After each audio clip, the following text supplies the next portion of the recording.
starting our live stream. Let me click record though first. There we go. Now we're recording. Okay, welcome everybody to the Power Connection Chat. My name is Bobby Amar. I'm a 5-time TEDx speaker, one of Inc. Magazine's top 100 leadership speakers. I'm a virtual trainer on personal branding and all the skills you need to build a strong thought leadership brand, including storytelling, content creation, and relationship building. And with me, of course, as always, are Andy and John, who are my co-hosts. And we have a fantastic guest today, Leah Turner. Welcome. Thanks so much for being here. Very happy to have you with us. Yeah. And so if you are just joining this live stream, please, first of all, start commenting. Tell us where you're from. Are you watching from North America, South America, Australia, Asia, Europe, Africa? Let us know where you're from. That would be great. And then, of course, you can engage each other. You can connect with each other, share your links, and maybe you can even share each other's contact information. And next thing you know, you can have a question. You're going to ask a question of Andy or John or Leah. And myself, we all have different expertise and things we want to talk about. So that's really what it's all about. So we're going to dive in. We have a very, very big agenda. Today, we're going to talk about how to find confidence with your content. And we're going to also talk a bit about how we leverage personal branding. But the first thing we'll do is introduction. So I'd like to invite my colleagues here to introduce themselves, and then we'll get into the next section, which is going to talk about current trends. So let's start with Leah. Please introduce yourself to everybody. Never know what to say with these things. I'm Leah Turner, in case you don't know. That's correct. And I'm apparently one of the top 50 most impactful people on LinkedIn as of today. Thank you to Ahmed Imam for that. I train people how to use LinkedIn to generate inbound leads, and I'm annoyingly present on LinkedIn and painfully positive most of the time. And that's it, really. I'm just, that's me in a nutshell, I guess. Yeah, thanks, Leah. No, that's great. John, go ahead. Hi, everyone. I'm John Espirian. I am the relentlessly helpful LinkedIn nerd, content creator, writer of Content DNA. If you want to see me when I was heavier, get the book and see the back cover. And very happy to be here. Cheers. Awesome. And of course, Andy, please. Thanks, Bobby. Well, every person has a story, a purpose, and a legacy. I'm a keynote speaker, a virtual trainer, a coach, expert in thought leadership, storytelling, personal brand, content, and 5 times TEDx, Inc. Mag, top 100. Wow, we should be brothers. That's fantastic. That's Bob. That's Bobby's profile. Oh yes, I screenshotted John's as well. I was going to read his verbatim just in case he went to me before him. Andy Foote, you know me. If you don't know me, then you really ought to. Okay, welcome. Well, good. Well, thanks so much. There you go. You should know this guy. Okay. So today we're going to start off with actually talking a bit about trends. So, again, if you have questions about we're going to talk about confidence content. We're going to talk about personal brand, but those are questions for Leah a little bit later. The first thing I want to do is I want to talk about trends. So basically, what is on? We're now doing this live stream every 2 weeks. So December 14th, December 28th, and then we'll start doing the New Year as well every 2 weeks. In fact, I've been shifting my entire LinkedIn content strategy, and so I'll just announce now what I'm going to do, which is essentially I'm going to do a newsletter every 2 weeks. I do a live stream every 2 weeks, probably in the off weeks of those ones. I'll be doing post 3 times per week on my profile page, and I will be the company page be probably four posts per week, and of course, and I'm going to I'm scaling it back a little bit in terms of what I'm doing, and then of course a lot of commenting on other people's posts and engaging and building relationships. So that's going to be kind of where my shift is going to be. I also want to announce that the Thought Leadership Writing Club is running a live stream on tomorrow night at 7 p.m. Eastern. I know it'll be too late for some of you folks, so I apologize for that. But we're going to be just talking about the entire year and all the things we've learned and all the things we're up to. So we're very excited about that. You can check that out on the Thought Leadership Writing Club, which is a company page on LinkedIn. With that, let's get into latest trends. And, let's, I'll again, start to Leah. Any trends on your mind in the last couple of weeks that have been, something you want to talk about or share with the world here? Not so much something that I'm doing too much at the moment, but something that I'm noticing is appearing more across all social media is the short form videos. And I know we talked about this, Bobby, when we were in Clubhouse before, the short sort of 30 to 60 second videos, because the world has a short attention span, and it's a really powerful thing to be able to convey a message to somebody in a very short space of time, especially if it's something really, really useful. I think it really, really amplifies what an expert you are in that particular subject area if very succinctly you can put across a very valuable piece of information in a very insubstantial amount of time. So people, you haven't taken up a lot of someone's day, but they've learned something really valuable. It's almost like they've read a few sentences and gone, whoa, that's just changed something. And it says a huge amount about how good you are in your field to be able to convey that so quickly. I think that's something that a lot of people are starting to jump on. You're seeing a lot of the LinkedIn creator managers talking about lots of short form videos. There's definitely a lean towards that across TikTok. Obviously, Instagram's very much going to videos, and LinkedIn are, like always, following in their footsteps, just quite far behind.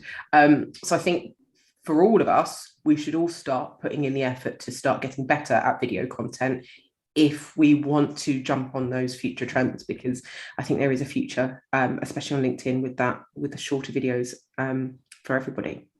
I find it challenging though, because as when video first came out, and I have to be very honest here, when the video first came out, I love video because as a professional speaker, I'm on stage, I can build presence with video, so it's great. Let me do it, and I do one every day. And the traction was great back in the day, but now when I do it, I get so little. It's like I'd rather just tell a story or do something else. And so for me, it's a bit of a struggle because, I'll sometimes spend 20, 30 minutes on a video and put it together. The 30-second tip is what I used to always do.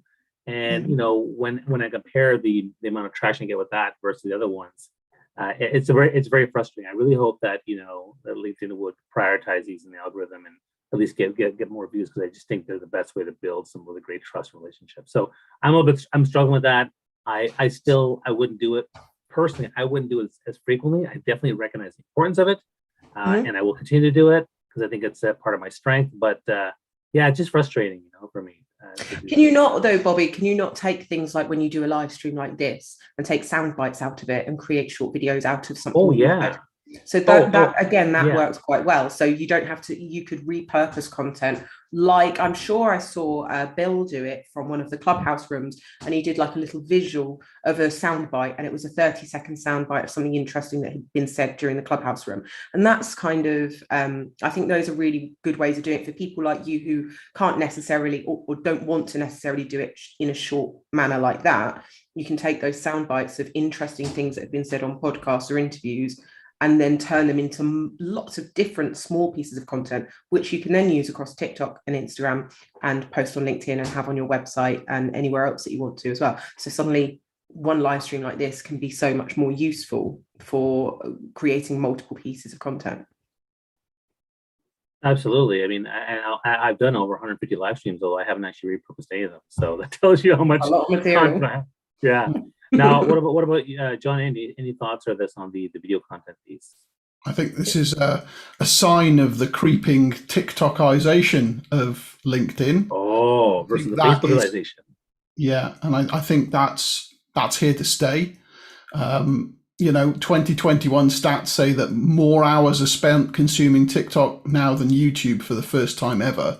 So that's a massive change. I never thought that would happen, but it's the same for me. I'm finding I'm spending more time just browsing TikTok than browsing other things. What I want to wait for though is to see what the version 2 of stories is going to be on LinkedIn, and then try and fit in with that, because I think whatever they release next, they're probably going to stick with that. I can't imagine they're going to put something else out and then dump that again the way they did with stories. So I kind of want to fit in with whatever format that's going to be. Is it going to be something that's mobile only? Is it going to be a 30-second job? And try and make it optimized for LinkedIn first. If I can repurpose it elsewhere afterwards, all well and good. But if not, I'd rather focus on LinkedIn. So I'm just waiting to see what's coming. Yeah, I mean, as far as the TikTokization of LinkedIn, try saying that after a couple of bevies. You can see that reflected in the CAP, in the Content Accelerator program, because a lot of those folks, you might think, well, hold on a second, what have they done on LinkedIn? Well, they haven't actually done anything on LinkedIn. They've actually accomplished stuff on elsewhere, as including TikTok, and that's probably a nod to the younger gen. And the way they prefer to share and consume content. I personally have been studying TikTok for the last 2 months intensively, and it's a lot of fun, and the algorithm is very, very clever. So yeah, I agree with everything that's been said so far. I think Leah's spot on. I think people, if you're not doing video, then you might regret it. But I also think that an easy way to get into putting yourself in front of the camera is putting yourself in front of the microphone first and getting comfortable there, because we all saw how people came out of their shells during Clubhouse. So that's the first point. I think that's the easy ramp up. It's like, oh, actually, I can put a sentence together. I can think on my feet, and I got something valuable to share. And then all of a sudden, you're making that transition from in front of the mic to in front of the camera. I also think that doing stuff like that together on screen is a lot easier, a lot more fun. It's more of a vibrant content situation if you've got a ton of people, bouncing ideas and things off each other, and it's a lot less lonely, isn't it, than just sat in a car on your iPhone cam. So yeah, that's what I imagine would be the best way to do it. And I'll admit that I have not been on TikTok yet. So I know you're gonna fall down. Yeah. I've avoided it for a while, and I realized that I might try it out, but I've avoided it. There's already a couple of questions regarding TikTok, so there's people already asking questions. So already we have, let's see, one is from Zoe Berman. She said, "What do you think of TikTok style of short form video on LinkedIn?" So is the same style appropriate for LinkedIn? What do you think of that?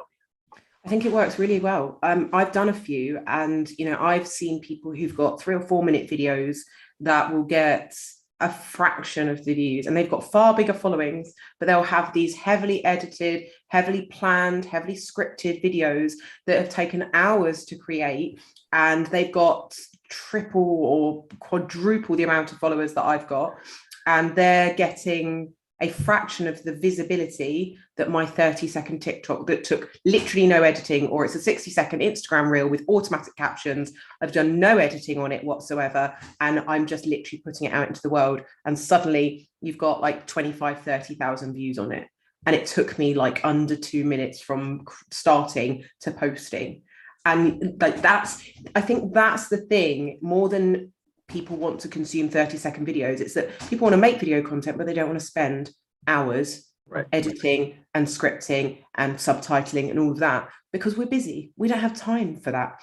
So better to get out a 30-second video that takes 2 minutes to create than spending 2 hours doing it and then it doesn't get any views. If a 30-second video only gets 1,000 views for me, it's not the end of the world. So it takes the pressure off creating so much. And I think it makes creating more fun, more accessible for everybody. And you don't have to feel like, oh God, I've got to remember my lines for a 4-minute video. What if I stumble? Then I'm going to have to go back to the beginning. It's going to be a faff to edit it. 30 seconds, we can all say something for 30 seconds. So I love seeing short videos on LinkedIn. I'll be totally honest. I'm totally ADHD. If I see somebody with a 3-minute video, I'm like, scroll on. I will not give someone 3 minutes of my day because I'm busy. And if I don't know them, it doesn't appeal to me. And I think one of the key things that people don't do on LinkedIn, which is really, really crucial for building trust, is tell me what the video is about. And I really prefer to see a thumbnail that says what I'm going to see in the next few minutes. Tell me what I'm going to stop and see. And if I'm not interested, I'll keep scrolling. But if I am, I'm going to stop. And people don't use that thumbnail facility enough on LinkedIn. You can add a separate thumbnail if you upload on desktop. So you can take a screenshot from your video and just add a title screen or a title on it that says, this is my Bobby's top 3 personal branding tips. So I'm going to be much more likely to stop because I know that I'm going to get something interesting. It's nice and bold on the screen right there in front of your face. 3 personal branding tips. Oh, I'm going to watch that. That's useful to me. But if it's 3 tips to cast your net further when you're fishing, I'm going to go, not interested, right? Keep scrolling. It's a way to build trust and credibility because you're preparing people for what they're about to learn, and gives them that trust with you. I think that's massively underused for people, but with TikToks, people tend to do that. There tends to be like a title on it, so you know what to expect because you've got to grab their attention. And there's another question too from Aaron Fish that says, can B2B take advantage of the Tick-Tockification of social media? 100%, because it's so good for asserting what you're good at. So you can just, it could be recruiters talking about how to be more confident in an interview, or you look at people like Juan Salting, and he does all of his like LinkedIn stuff on Instagram Reels and TikToks about how to write good cover letters and how to search for your jobs. What is it that you do that other people don't know how you do it, and teach them in little tiny bites, teach them step-by-step guides. That's why TikTok is going crazy and TikTok Learn is being so huge. It's those behind the scenes. How do you make it? I worked with a guy from a waste recycling company today, training him on TikTok. And I was like, show me how the bins move. Show me what it's like behind the scenes in a recycling center. How do they sort the rubbish? Tell me funny stories about things that have happened. Have the guys like jumping on and off the thing and riding on the back of the, show me what goes on, because it's such simple content to make, and it's that behind the scenes stuff. So yeah, 100%. We want to see those relationships with your colleagues. We want to see the relationships with your clients. We want to see behind the scenes of your working environment, all of that. And you can do it all in 30 or 60-second videos in very little time. Yeah, TikTok is so different though.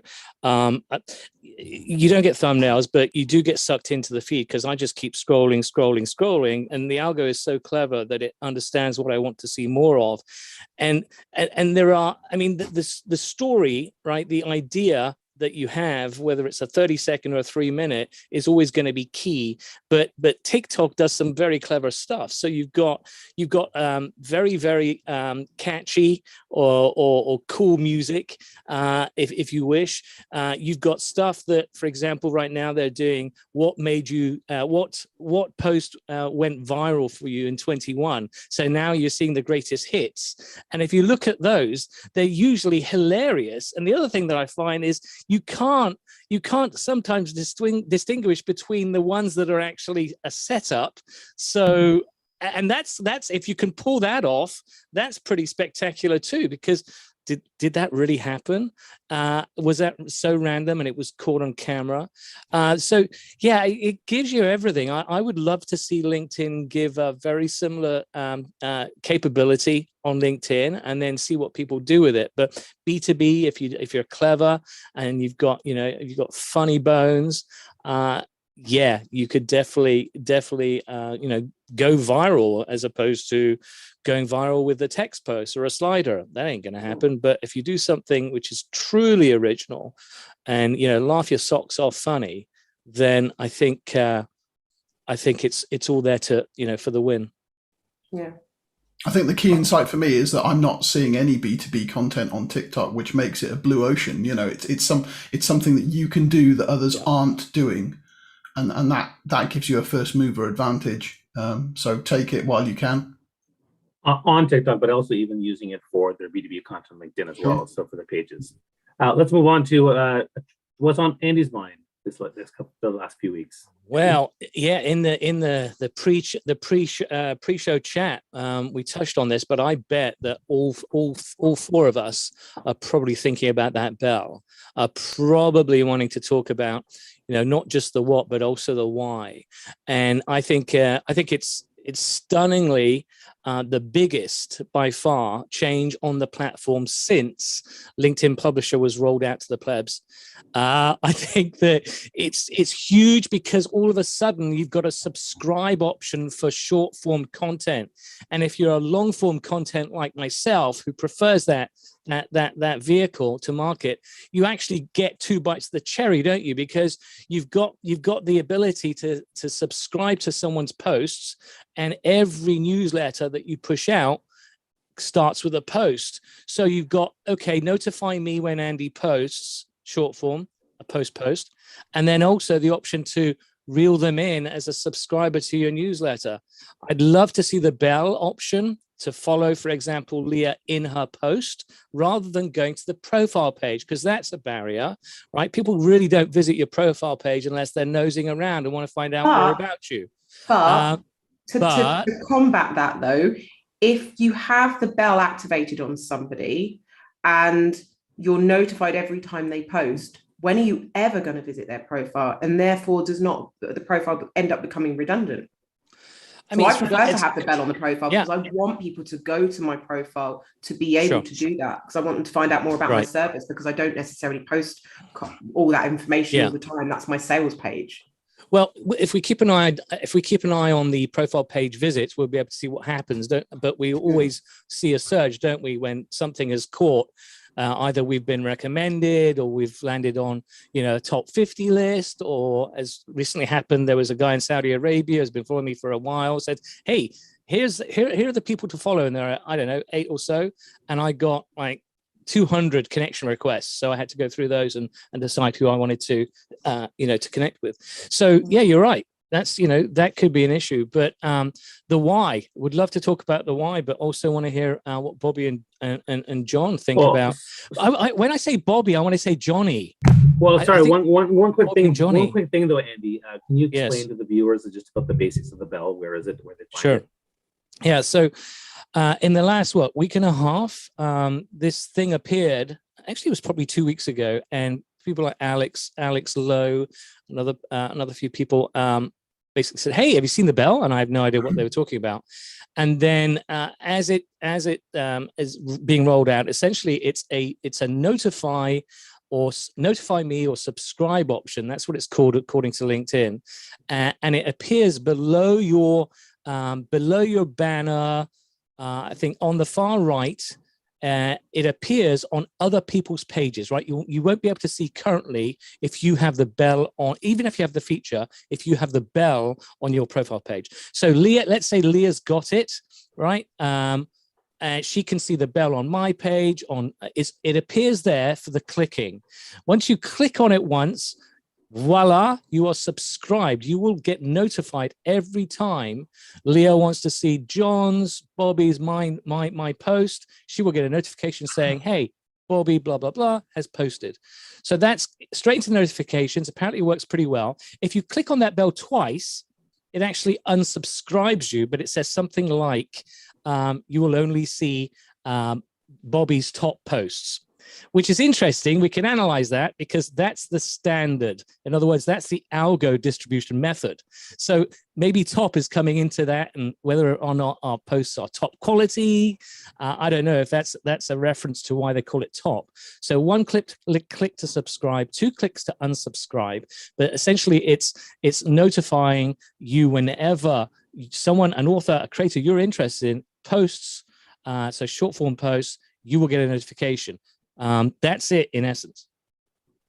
Well, I can't see it on people's posts right now, so neither can I. Yeah, so I don't know. So I can't see it on people's posts, and so I don't know if people didn't see my posts. But certainly, I think my only issue with this is, again, when we discussed newsletters, and the fact that if 10,000 subscribe to my newsletter, but then LinkedIn doesn't give them my newsletter when I send it, that just really pisses me off. So if they're going to ring my bell, and they're not going to get notifications, that sucks too. So I hope they're not doing that. Yeah, agreed. Any other thoughts? Yeah, well, when I first turned on the feature, I got the feature 6 days ago. When I turned it on, I didn't notice any difference at all. And it's only when I went looking in my settings and privacy panel, in communications, and then in network, and there was another option that said something like activities by my connections. And only when I turned that on did I start reliably receiving notifications. So I shared that information with my group and said, look, if you're not getting these notifications, go and turn this extra feature on. And that's when a load of people replied saying, I can't see my preferences. My communication screen is blank. Now that's been reported to LinkedIn support at least twice, probably 3 times that I know of. And I don't know when they're going to fix that, but that setting was crucial to me being able to see that feature. Another thing to bear in mind is that you will see the bell only if you are following someone already. So if you're not following someone, or if you've connected with someone but have subsequently unfollowed them, that bell won't be shown. As soon as you refollow them or follow them for the first time, the bell appears immediately. So just keep that in mind. So clunky. This is just a LinkedIn typical rollout. It's faffy, it's bitty, it's confusing, slow as well. It's odd intentions, but it's not actually functioning. It's just that it's typical LinkedIn. Feels like it's been rushed out. Bobby, go. Sorry, what does faffy mean? Is that a British term? Yes. Like messing, like confusing and difficult. Yeah. Faffing about means like messing about, right? It's just it's the same with like stories. They roll it out to a few people. It's really clunky. You can only access it on mobile unless someone tags you, and then you can see it in their chat. You're constantly getting flooded by story replies that go straight into your inbox, and they haven't thought it through. They're just in such a rush to do something. So that's the why, isn't it? I mean, there's no LinkedIn help section about this, and the fact that you need to be a follower before you see the bell is kind of insane. Is kind of insane. Everyone should have it. So why? Kevin Turner, who I'm sure you guys know, he made an interesting point a few days ago. He says that he thinks that perhaps this is my phrasing, a hedge against proposed legislation about algos, and that makes sense, doesn't it? Because all of a sudden it's pushed out. There's no help page. Let's do this now. Let's do this now, and then we'll build it later, and we'll release it into the wild, and we'll worry about it later. The sooner the better. Why? Because if let's say there's a select committee, and LinkedIn is one of the people at the table, and they're being criticized for using algorithms for, we can talk about whatever next, then they can now say, actually, no, we have a non-algo route to give people their content if they choose it. Right? If they don't choose it, then it's algo related. But they can, so they have a choice. So that's a big, robust defense against that. But then the second part of that is, well, is LinkedIn really doing anything bad? Not Facebook bad with algorithms. It's what? It's just it's using it as a distribution tool. Is it? I think the question is it furthering the echo chamber? Is it putting people at risk? Is it causing any real harm? Those are the questions that I think need to be asked. I worry personally about my clients, like if they're new to LinkedIn and they're at the beginning of their journey on LinkedIn, and you've got a lot of people that have rung a lot of bells and they're following a lot of different people. How are the people at the very start of their journey? How are they getting seen? How are they going to break through into those news feeds if you've got a news feed full of people that you want to see? For me, I might have like 100 of my clients and ring all of their bells, so I know my feed is coming up with people that I know I want to support. But what about clients I'm not working with yet? What about my future clients? Is my news feed now clogged with people that I'm interested in, but I'm not getting anything organic through that helps me to build relationships with new people? So how do I know if I am choosing? I feel like what should happen is I should have a separate feed where it's what the algorithm wants me to see, and then a priority feed, which is all of the people whose bells I've rung. So I can see all of their content in one priority feed, but I don't want to lose what the algorithm thinks. Because if I follow a load of people that have got dogs, and I know that they're posting pictures of dogs and it's in my priority feed, I love these people, these are my fellow dog lovers. But then what if I want to meet new dog lovers? That's where the algorithm learns that I like dog pictures, and then in my algorithm feed, I find new people with dogs to engage with. Like as an example, I'm going to lose the opportunity to find new creators to engage with unless I actually go looking for them. Like you do. You can rely on the algo to serve up randos or stuff that the algorithm is smart enough to think that, oh, Leah might be interested in this in the feed. But notifications is where I personally live, because that's the relevancy for me, right? It's always going to be people who tag me, or it's bells. So you've got the notifications, which should be pretty relevant. And then you've got the feed, which is that's why I say, short form content, it goes into the feed. It's messy. It's a hot mess, and it's too busy and it's too noisy with stuff I don't want to see. So the algorithm is not working for me, but maybe that's the way that I built it over the years, right? Because I connected with a bunch of randos early on to ramp up, right? And maybe that's which, as the Americans say, is biting me in the AWS. So yeah, you do have the balance, I think. I just worry that the algorithm's learning about your likes because of whose bell you've rung. So that's going to then be more in your newsfeed. I think that's an indirect effect. I mean, clicking a load of bells is going to increase your notifications burden. It won't have a direct impact on your feed, but if you interact with that content a lot more, then that will then start permeating through to your feed. So it will have an indirect impact. Yeah. The very first thing that I asked for when I wrote my LinkedIn Flicks list, which was about 2.5 years ago, it was a feature that says, have a see first feature. So you could pick your top 5 and limit it to a number and say, I want to see these people's content first. There's no way that you should be able to overload that. And this is what I'm wondering about with bells. Because they haven't talked about it at all in help. We don't know how many bells you can actually click and for them to actually be able to send you those notifications, because LinkedIn has a notification inventory. They can't flood that constantly because they'd be sending you too much noise. But if I go and, let's say I'm following 500 people, if I go and click those bells, there's no way that I'm going to get 500 sets of notifications on top of everything else.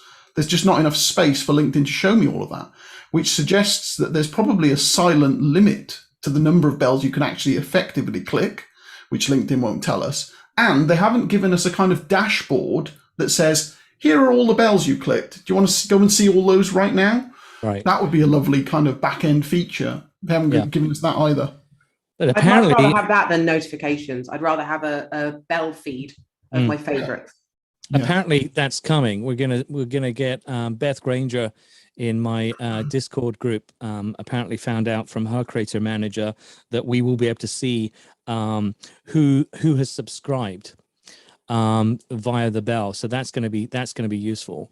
But I agree, John. It's a question of managing it, and I suggested that maybe 50 to 75 bells might be manageable. But if all of those creators that you're following subscribe to, if they're doing daily or multiple times a week, that's going to be a pretty busy. No,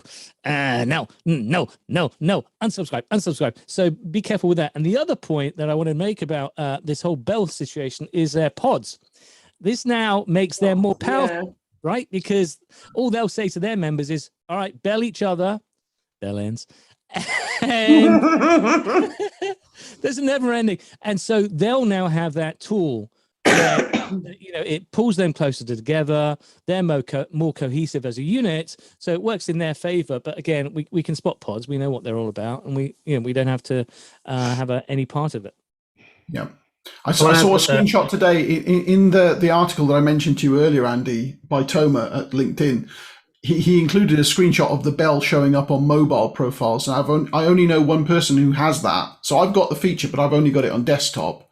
But it looks as though that's coming. Why do they keep doing that? Why do they keep giving us stuff that can only be used on mobile or desktop? Because they've got different engineering teams. They've got a desktop engineering team and a mobile engineering team. That's why the feeds are different on both platforms. That it's not the same team, which doesn't really make sense. But that's just the way it's. But don't they talk to each other? Well, I'm not even sure that they do that. So some of the things seem counterintuitive. One other interesting thing from that article, and we should put the link into the comments if we can, is that there are going to be enhanced post analytics for short form posts. Now, I've seen a video of that. It doesn't actually look like there's a whole lot more data than what I've already got in my view, but apparently it's being restructured. So that's on the way too. It's meant to be something that's going to help creators. There's been nothing said about bells for company pages, by the way, because there are some company pages I really like, especially I want to keep an eye on LinkedIn's ones because they might say something interesting in news, or one of their senior editors might be publishing something. And I kind of like to be able to click the bells there, but it's only for personal profiles right now. We have a question too from Nigel Burton saying that, is there a reason why LinkedIn is so secretive about explaining how their features work? It feels that we have to experiment to find out all this stuff. Yeah, I don't think half of them know. Well, I mean, that's a good point, right? Because sometimes they probably do work in silos, and I'm not convinced that many of them actually publish on a regular basis either, based on some of the responses I've had. But I don't think they're secretive. I think that's just the way they've done it. The expression riding your bike while trying to fix it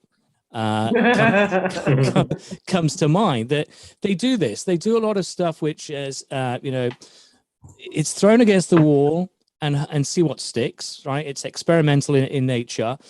Slow rollouts because they want to make sure that there are no big problems. They can stop the rollout if necessary. It's really that bicycle an analogy. But also they don't have to. right? They don't have to tell us what they're up to. That's not the way the business model works. The business model works in a very simple way. It's a site that's very sticky, changes all the time. So it keeps you coming back, keeps you on your toes. You need to keeps everyone talking about it because we're always moaning. I mean, this show would not exist, right? If they gave us a help page and gave us all the facts, everything we needed to know, we wouldn't be here talking. So it works on many different levels. It's not ideal for us, right? We don't know which rollout we're in. We don't know when to get it. Sometimes we don't know what to do with it. So yeah, it works for them. It doesn't work for us. We are the product. All right, so let me just keep going because we're getting into the trends. We've already been here half an hour. So this is the Power Connection Chat, a bi-weekly live stream that we host every second Tuesday of the month, second and fourth Tuesday of the month. And again, Andy and John and Leah are here, and we're having some great conversations. I didn't get a chance to hear from John what his trend. I mean, I want to get to Leah's question too, but John, maybe you and I quickly share a trend. I'll just share a quick trend that I'm noticing, which is. I know John. One is the GIFs. So I know Joel Alge is doing a lot of GIFs. And I tried doing GIFs before, but they were downloaded. I was taking some Star Trek GIFs and no one seemed to care and they weren't doing well. But when you actually can produce your own GIFs with a 5-second loop, and again, like to Leah's point about video, short videos, if it encapsulates the point really well in 5 seconds, that's my daughter. If it encapsulates the point in about 5 seconds, then that's actually really great. And it's getting some, and Joel was saying he had one that had 1 million views and it got great traction. So that's a trend that I see that's also out there. Again, you've got to remember that Joel's audience, Joel's network is predominantly recruiters. Like he's got a massive network of recruiters because that's what he's been doing for years. And the content that he's creating is very, very specifically recruiter humor. So it's connecting perfectly. He's got the right audience and it literally hits. And then all those recruiters comment and they're connected to loads more recruiters. So it grows crazy. When one of my solicitor clients started creating humorous or very specific law content, and she's followed by a huge number of lawyers, it goes crazy because it's so relevant to her audience. So I think that's Joel's secret sauces. It's so relevant to his I know, but I agree. But in his post, he was saying that it's relatively proportionally doing better than the other one. So he's like, okay, this is something that's working well if you know how to do it well. And so I've been experimenting, but I haven't actually been able to. I haven't figured out the right platform to create these. But your demographic, your following isn't really specific in one niche, is it? Like if you were followed by mine's pretty diverse. So that's why I like experiment. So not one sort of GIF is going to relate to so many. Oh of them. yeah, no, I get. So you won't get that. I put a few out, and I don't get the traction that Joel gets on them. But he's gone to a real stride with it now. And you're probably getting better relative traction from your videos than I am. That's why you are advocating for that. And for me, I'm finding it to comparatively not do as well as other things that I talk about. So, John, what about you? What's on your mind last couple weeks? Well, I think one of them is that I'm seeing people using posts in a way that they weren't originally intended to be used as. So let me give you an analogy here. If you want an image to travel further through the LinkedIn network, you'll turn it into a one-page PDF because document posts tend to get better visibility than standard image posts. So that's kind of a little trick. And I think people are using that kind of idea with polls. So they'll put out something that looks like a poll, but actually it's a vehicle for getting a different message out in the body of the post. And then the poll component becomes almost academic. It's there as a kind of, not a Trojan horse, but it's just the vehicle to deliver the other message.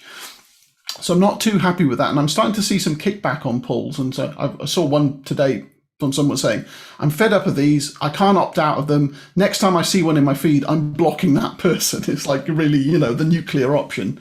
I don't really use them myself, but I'm kind of a bit fed up of seeing most of them because they rarely seem to ask an interesting question.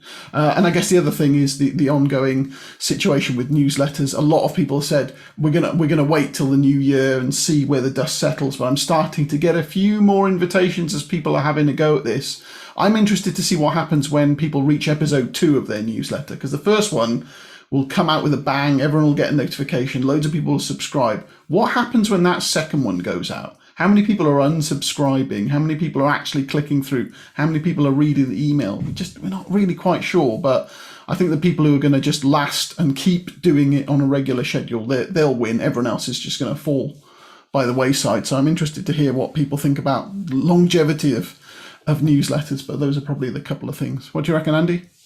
Yeah, you're dead on. I think the people that win are consistent always, but also they're at this level in terms of what they're bringing, whether it's, very social, engaging stuff. I agree with you on polls. I haven't seen a truly interesting poll question for months and months, and I totally understand the poll fatigue.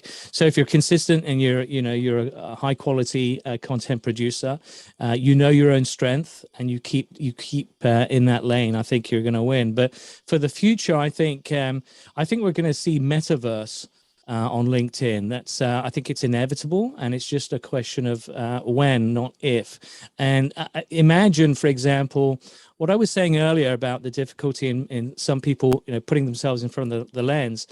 They won't have any such difficulty if it's simply a matter of going into the metaverse. It's like putting on an avatar suit, and you can look however you want. Right. And so you don't have to worry about background. You don't have to worry about, your hair, etc. You could have interviews where your race, your age, your religion, etc. None of that matters, because it's not in the picture. It's purely how you answer the questions compared to whatever 4 or 5 other candidates that day. So that's going to be mind-blowing. It's going to open up the world in terms of LinkedIn is concerned. Imagine translate bots. So you're in China, you're in a Chinese metaverse situation room, right, talking about, I don't know, crypto, and you're able to converse on the fly, right, with these a Chinese professor, for example. It's going to be amazing, and it is going to happen. That makes me equally excited and anxious. Like, my social anxiety is through the roof, but this does sound quite fun. Like, I don't know which way I swing on that one yet. And before we segue into a question for Leah, I'll just say that newsletters, polls, video, TikTok videos. I mean, that's why we talk a lot about mindset, because everyone has all these things, how they hate this or they dislike this or whatever. And the truth is, like, other people dislike being on TikTok, other people don't want to be on Instagram, other people don't like the Facebookification or whatever. And the truth is, it's all a mindset thing. Like, if there are people out there who are using every single one of those things very well to their advantage, for their audience and for their business. And so if you want to learn how to do polls instead of being annoyed by them, follow the best to do it. You want to learn how to do TikTok videos and not stop being annoyed by them, follow the ones that do them. There's someone else just mentioned, do newsletters really work? Not sure if they're worth the time. I mean, my general take on that is, look, I've had a newsletter externally on my website for 10 years and I have 2,000 subscribers. I've done 4 newsletters on LinkedIn. I have 10,500 subscribers. That to me is fantastic. To have a quarter of my audience seeing my content versus the 1 or 2% that sees it on a daily basis, that is amazing. And so I'm all for newsletters. I think with newsletters, the thing is, you've got to be providing, I know everyone says it, but you've got to be providing value. So one of the things that I've done in my newsletters is I've got some repeated sections where I'm giving out LinkedIn tips and content ideas. So people are getting something positive from it. And I've been offering discounts. So I've got companies that will offer me a discount that's something that's complementary to what I do. And I can then say to them, look, you can get this video package with this company, and they've given me £250 off if you give my name. So I'm literally handing out value over value and making it humorous and making it easy to read and not too long.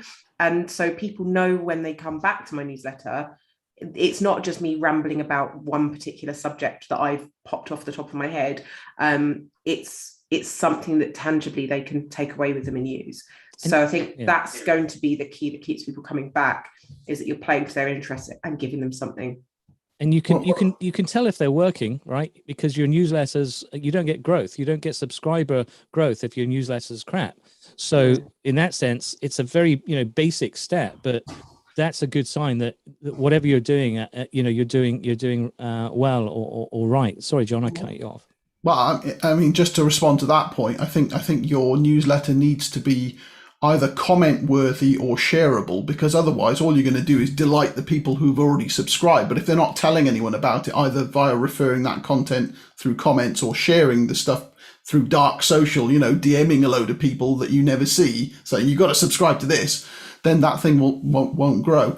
The other thing that what Leah just said just reminded me of something, which is that almost one of the most important tips of copywriting is you've got to focus on your headline. It's just so important. And in the era of your newsletter will go into an inbox, an email inbox, and your belled subscribers will get a tiny little bit in their notifications. That first line of your newsletter and that first line of your short form posts now become even more important, because they're selling the promise that will get the click, either that opens the email or that clicks through the notification to the post.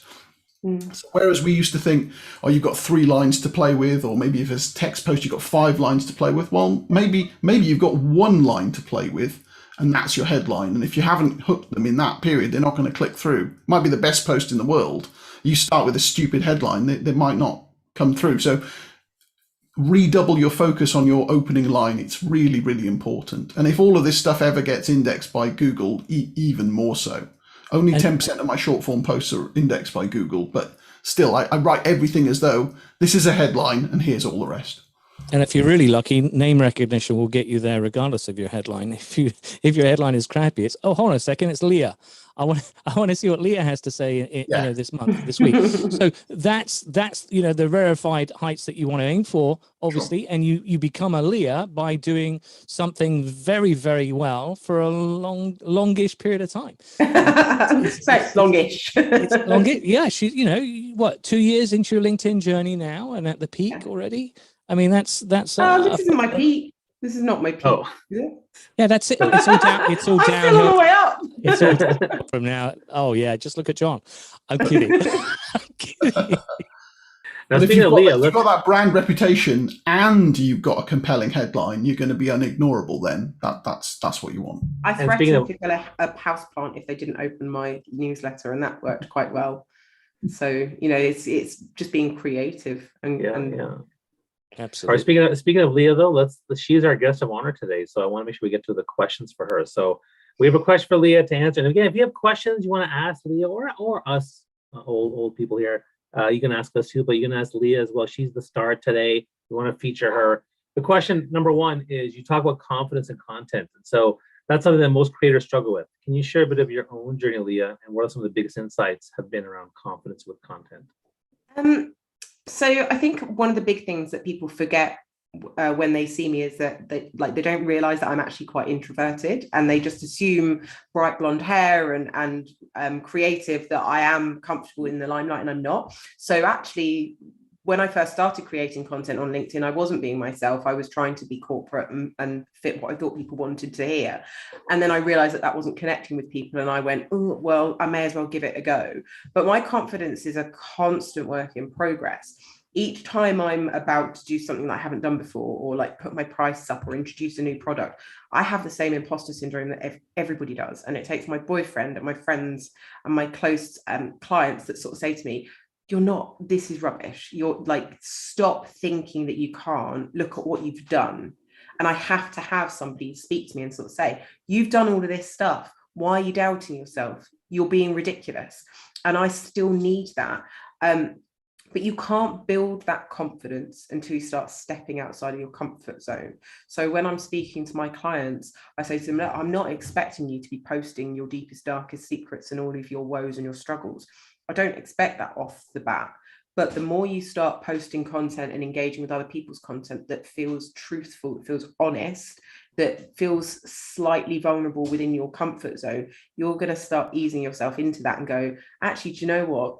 I saw that post of her sharing about her ADHD, and actually, I'd quite like to talk about something like that because it's something that's affecting me. And I know her post helped me, so I want to help somebody else.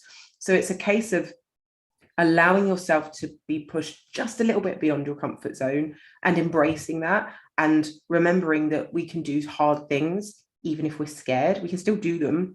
The fear doesn't have to stop us. We just have to go, okay, it's going to feel a bit uncomfortable doing this. Sometimes I post stuff and I literally feel like there are bugs all over my skin because the vulnerability is just like, oh.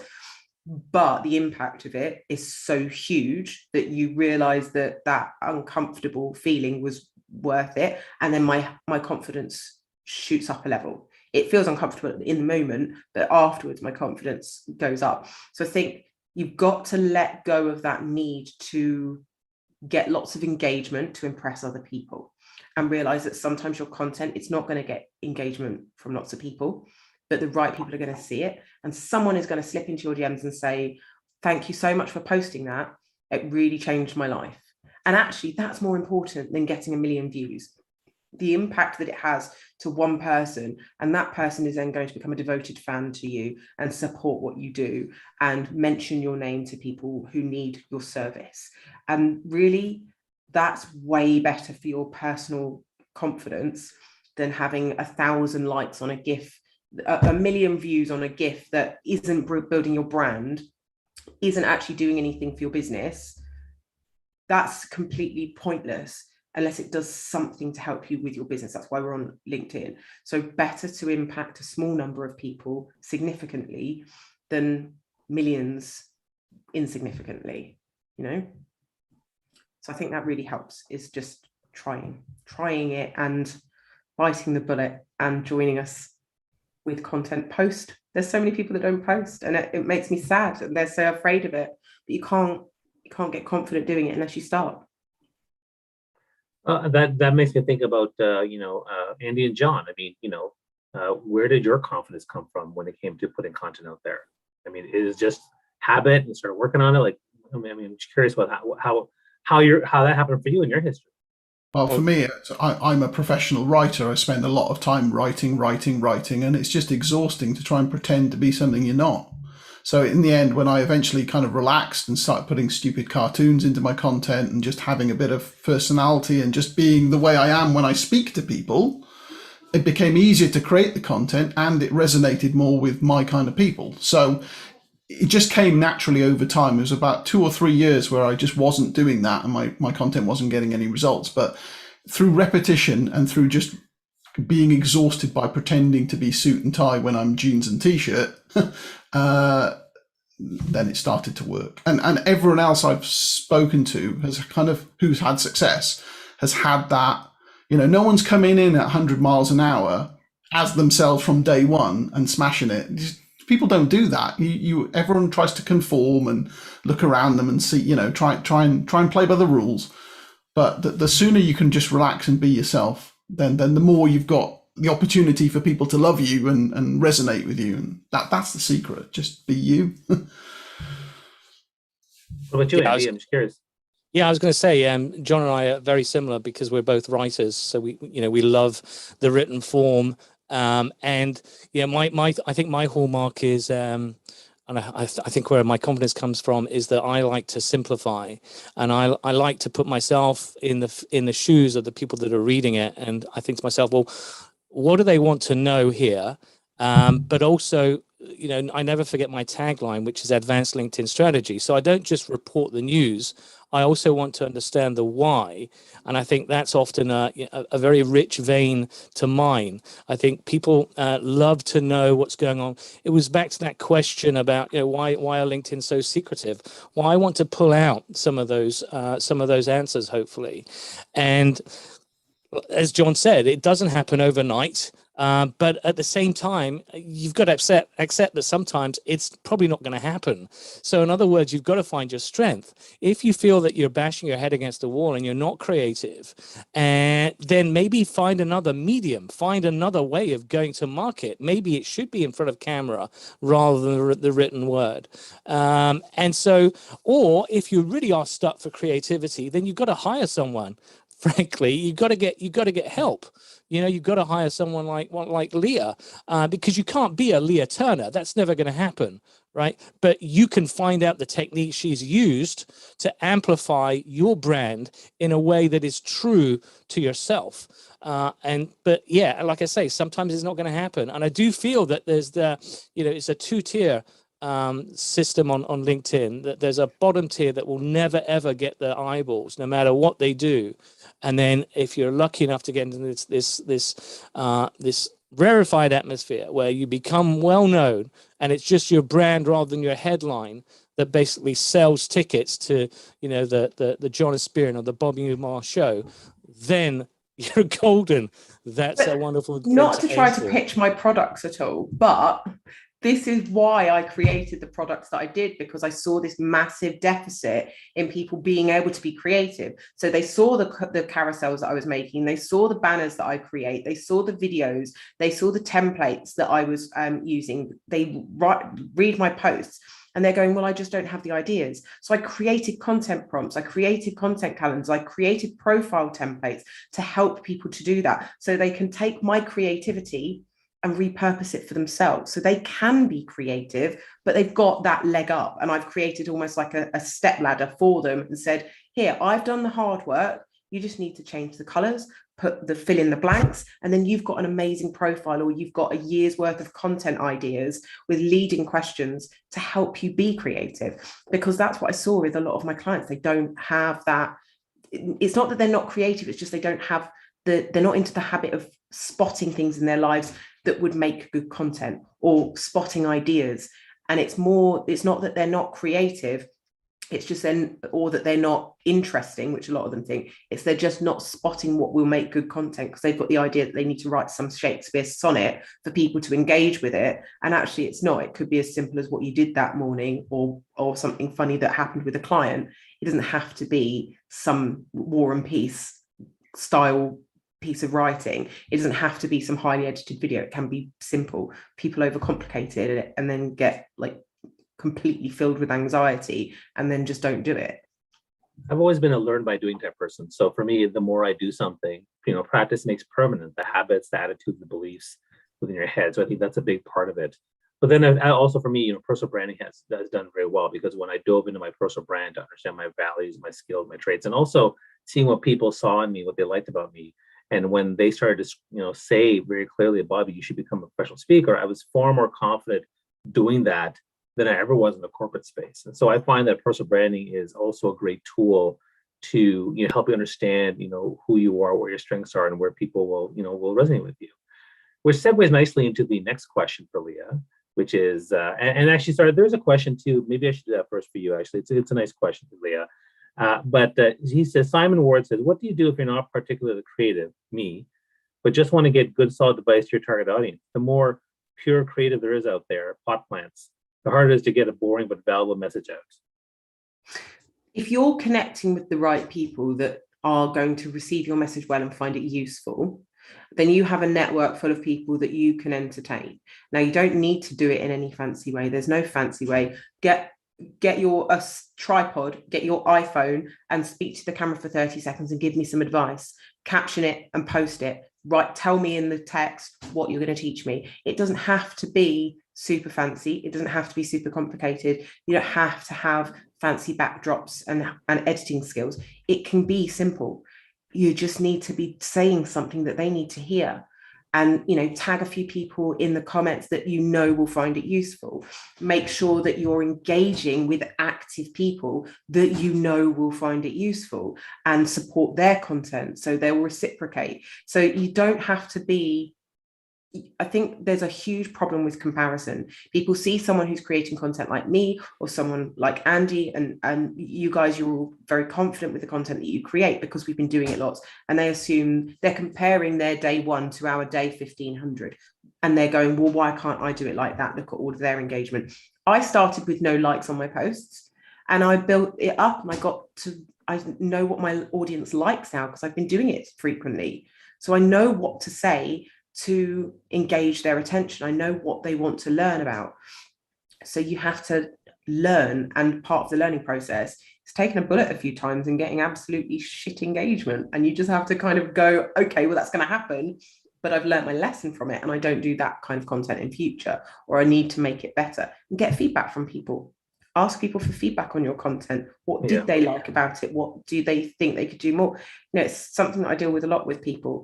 So happy to have a conversation with him about it if he wants to message me, if he's struggling. But yeah. Yeah, and again, feedback's a big part of the personal branding process too, to listen to what people think of you and how they experience you. So another question, and again, we're at the top of the hour, so I don't know how long you guys can go. I mean, I'm happy to go an extra few minutes, but this other question really is really how do you use personal branding with your content, your profile, etc. Why is it so important? I know you like to talk about it, so maybe talk a bit about that. So for me, I'm distinctive. Okay, so I've got the advantage that to look at, I'm very distinctive, especially because like you can see all my tattoos in my profile picture. So that does give me an edge.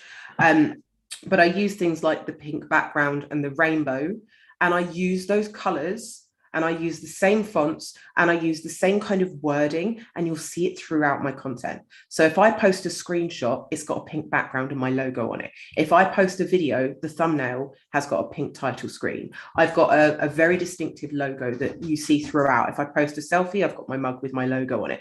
It creates this familiarity, which feels comfortable for people. So when they see something, I get people message me all the time. They've been out walking their dogs and they've seen a rainbow and they send me a picture going, saw this rainbow and thought of you. That's personal branding. To be able to create something, to have a jingle on my profile and people find themselves singing it while they're doing the washing up, and they're annoyed because they're singing it, but it makes them think of me, right? That's so powerful, because even when people aren't logged on to LinkedIn, they're thinking about me and what I do. That's what you want to do. That is the power of personal branding, but you need to give people more than just words to connect with. People are more visual. And so when we see a color combination that's familiar, like I could give you, if I said to you red, white, and blue, name me 3 brands that include those colors, in your head, immediately you're going to be thinking of like British Airways, and you'll think of like the Union Jack. There's things in your head that you'll just Aquafresh. You're going to have those things in your head. It's so important to carry those things. If I do bullet points in my post, I use little rainbows because it's all really strong part of my brand. So you want to bring it in as often as you can. So you're building that familiarity with people. So every time people see that color combination, they think of you, even without meaning to, even without you really having to do much, just always having that consistency. And it works so well. Like I mean, I don't know many people on LinkedIn, and I don't say this to blow my own trumpet, but I don't know many people on LinkedIn with a stronger brand, a more trusted brand than I've built on LinkedIn over the past 2 years. The amount of trust that I have with my network is unbelievable. If I recommended a guy the other day for landing pages because he did an unbelievable job on my landing page. He had 20 calls booked in within about 24 hours. Like it can be a total game changer, just me recommending a service. And you're the Oprah of LinkedIn. It's I had a weird dream about Oprah the other day because somebody said that, but it's truly humbling to have that amount of trust with people. It's come with a lot of work, but that's the power of a really, really strong personal brand. And when people don't get why it's so powerful, I just sort of, it's very hard to explain, but building that trust with a network of people on that, even if my business fails, I'll be able to find a job tomorrow. I could post and I'd get a marketing job like that. You know, it'd be simple. Or I could start a different business creating content because people trust that whatever I do, I'm going to be good at it. So, yeah. No, thanks for that, Leah. Andy, John, any thoughts, comments, questions? Yeah, it's all about occupying that small but very well-defined memory slot in people's heads. And it's a combination of the words and the visuals. You know, there's a reason why I turn up in a blue shirt on every Zoom call I'm on, because that's the thing that I want to reinforce. Someone the other day opened their freezer and they saw a blue, green and orange set of Tupperware and took a photo and said, look, I saw this and thought of you. That's like your rainbow, isn't it, Leah? Yeah, exactly. And, you know, people repeat my relentlessly helpful back to me without me prompting them. It's because it's something small and memorable and a little bit different. And if you can keep top of mind, then when the time comes to make a decision, you're just that much more likely to get a favorable decision because you're the memorable one. And you'll never get a chance to be the memorable one unless you turn up and be part, throw your name in the hat and be part of the conversation. So to go back to what was being said earlier, if you're scared about the table stakes of creating your own content because that feels big and scary, just get involved in other people's conversations first. Go and comment on other, follow the relevant hashtags, follow the relevant people who are talking about your industry. Just get involved in their conversations, and you can then kind of scale that up into, okay, I've got something of my own to say now.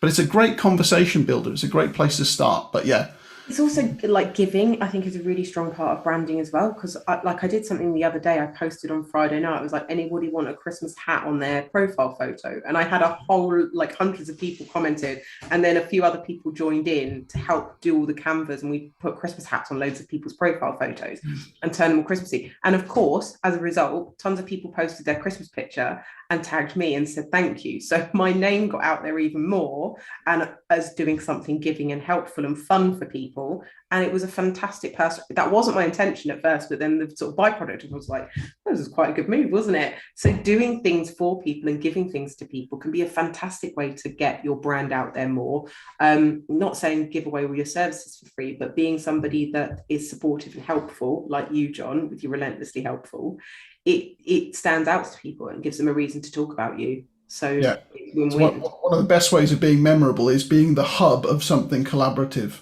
It's something I'm going to talk about in the next book. It's just really important because it's a relatively easy thing to do very often, but people will remember it, and you strengthen your relationships between all those people in your network who've got involved in something like a group post like that. It's really powerful stuff. It doesn't have to cost the earth either. It didn't cost me anything. Now, Andy, what about you? I mean, how did you develop your personal brand? Is this something that kind of evolved, or did you actually put some, work behind it too, or is it something that's evolved? How did you do that? Yeah, it's definitely evolved, Bobby, over the years. You'd only have to look at my headline over the last decade to see how many times it's changed. And I think if you just look at that, you can see how I've become more and more comfortable, diluted the offering, and have now become the reassuringly expensive LinkedIn brand enhancer. It just encapsulates everything that I'm all about, and I think LinkedIn is amazing because it's a meritocracy. So if you're smart, if you are original, if you're clever, if you're humorous, and you are very comfortable in your own skin, you have something to offer, then it's all to play for and to win. And so I'm lucky because 100% of what I do should be relevant to anyone on LinkedIn. That's an incredible market if you think about it. So I get to choose who I work with. I can work in my PJs. But it started by writing about the summary as it was then. And screenshots are one of my favorite tools for simplifying stuff and making stuff relevant. Having 3 real life examples of what I called back then stunningly good summaries, and not just saying, hey, they're good, and leaving it at that, but explaining why I felt they were stunningly good, and people thinking, oh yeah, I get it now. I get what he's saying, right? Not you've got to do it in your own voice. You've got to encapsulate what you do, and not just what you do, but how well you do it and why people should want to take the next step with you. And so, I wish I was better organized with screenshots, because I must have close to 20,000 screenshots, all LinkedIn related. And I've yet to come across a system where, and I go through them. And when I start going through them, immediately I get tons of ideas for pieces of content. So yeah, it's been a fantastic journey. It's great to see people, like John and Leanne, yourself, Bobby, who use the platform in the way it should be used, right? To essentially showcase your skills and your talents. That's ultimately what we're doing. And Bobby, very remarkably, has pivoted from being, on stage and being shut down effectively by COVID, and has gone in a completely different direction, and made a success of it. So it's all there to play for. If you're versatile, you adapt, you can do it. I like to brag that I tripled my business in 2021, but I lost 80% in 2020, so it's not really fair. It's a wash. Yeah, I know. But no, I appreciate that. Thanks. So, again, we like to keep this an hour. I really want to give all of you a chance to kind of promote your work. So again, I'd love to hear, what's something that you're working on that you want people to check out, or if you want to promote your newsletter or something else, like, this is your time. I really appreciate your time being here and being part of the Power Connection chat on LinkedIn. Leah, share with us something that you would like us to check out. Well, I'm going to be launching in the new year a profile makeover service. So I have a profile DIY profile guide with literally templates for every single part of your profile. So you can have a professionally created profile without actually having to pay professionals. Because I've copywritten a whole template. Literally every single part of your profile was done. But what I've noticed is still people don't have time to do it, and they don't want to do it themselves. So I'm also offering a bespoke service where fill in a questionnaire, send me your brand guidelines, and I am personally creating you a profile makeover. And the reason I'm doing it, people are like, why are you doing that? Aren't you hiring people? It's because I miss being creative. And actually, I don't want to just be creative for my own content. I like the challenge of working on other people's brands. So I'm doing it as almost a step back, but it will eventually scale. But I love doing it. And I've done a couple of them recently, and I'm like, they look amazing, and I'm really, really pleased with them, and they fill me with joy, and I'm very much driven by joy rather than money. So I'm going to be doing a couple of those a week for people. So I've been taking orders for those in the new year. And I'm reshuffling my coaching product, and it's going to be a much more premium product, and I'm going to be doing a lot less of them next year. So keep an eye out for what's changing with that, but it's going to be a drastic increase in price and a drastic reduction in clients. Andy, like, because I see people like Justin Welsh, and I'm like, I'm really undercharging. So I'm taking inspiration and knowing. It's awesome, and I love how giddy you are about it too, which is kind of exciting. So that's awesome. How about you, John? If it doesn't make me giddy, I don't want to do it. Yeah. Exactly. John, how about you? I'm working towards taking my LinkedIn group actually to the next level, so I'm going to be sharing news about that with my group pretty soon.